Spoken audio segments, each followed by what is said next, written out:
অনেকে রাজনীতি নির্বাচনটাকে পেছানোর জন্য প্রশ্নবোধক করার জন্য অনেকে বলেন কি বলেন নতুন আবার অনেকটা তুলছে যে এখন আগে নাকি ইউনিয়ন পরিষদের নির্বাচন দিতে হবে।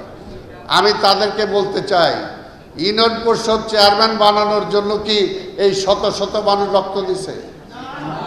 ইউনিয়ন পরিষদের চেয়ারম্যান হইলে আপনি যে পুশিং করতেছে ভারত, 2 দিন পর পর পুশিং করতেছে, কাদেরকে পুশিং করতেছে আমরা জানি না, বলে বাংলাদেশের অবৈধ নাগরিক। যদি অবৈধ হয়ে থাকে তাহলে বাংলাদেশের এমবাসির কাছে দেন, সেখানে বর্ডার গার্ড আছে, সেনাবাহিনী আছে, তাদের কাছে দেন।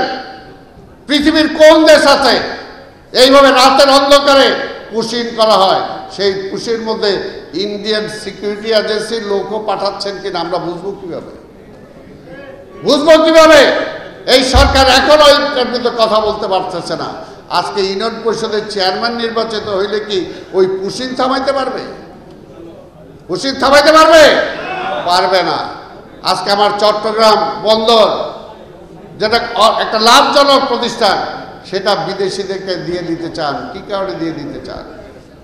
আজকে কি সেই চট্টগ্রাম বন্দর যদি দিয়ে দিতে চায় ওই ইউনিয়ন পরিষদের চেয়ারম্যানরা ঠেকাইতে পারবে? আজকে রোহিঙ্গাদের সমস্যার সমাধান নাই, সেইখানে বলেন যে করিডোর দেওয়া হবে। কি কারণে দেওয়া হবে? ওই করিডোর থামাইতে হইলে কি ওই ইউনিয়ন পরিষদের চেয়ারম্যানরা পারবে? তাই বলতে চাই আজকে সাহস নিয়ে এই সমস্ত থামানোর জন্য, কথা বলার জন্য, জাতিসংঘে যাওয়ার জন্য, বিশ্ব বিবেক করার জন্য একমাত্র নির্বাচিত সংসদ ছাড়া কোনো বিকল্প নাই। যে শেখ মুজিব এই দেশে অনেক বড় নেতা ছিল স্বাধীনতার আগে, কিন্তু স্বাধীনতার পরে তার সেই নেতৃত্ব সে ধরে রাখতে পারে নাই। রান্নায় আমার ভালোবাসা Jamuna gas stove. Jamuna gas stove, আধুনিক, নিরাপদ ও দীর্ঘস্থায়ী। আর যে শহীদ রাষ্ট্রপতি জিয়া রহমান রাজনীতিবিদ ছিলেন না, কিন্তু দেশের প্রয়োজনে যেমনি তাকে মুক্তিযুদ্ধের ঘোষণা দিতে হয়েছে, দেশের প্রয়োজনে এই দেশের জনগণ তাকে বন্দি অবস্থা থেকে মুক্ত করে রাষ্ট্র ক্ষমতায় বসিয়েছিলেন। জিয়া রহমান কিন্তু মার্শাল ল দিয়ে বা কু করে ক্ষমতায় আসেন নাই।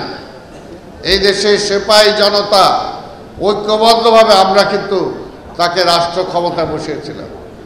এবং সেই জিয়া রহমানের জনপ্রিয়তা পৃথিবীতে অম্লান, খুব কমই আছে যে শহীদ রাষ্ট্রপতি শহীদ হওয়ার পরে তার জানাজায় লক্ষ লক্ষ মানুষের জমায়েত হয়েছে। আর শেখ মুজিবুর রহমান মারা যাওয়ার পরে অনেকে ইন্না লিল্লাহ পর্যন্ত পড়ে নাই। এটাই কিন্তু বাস্তবতা।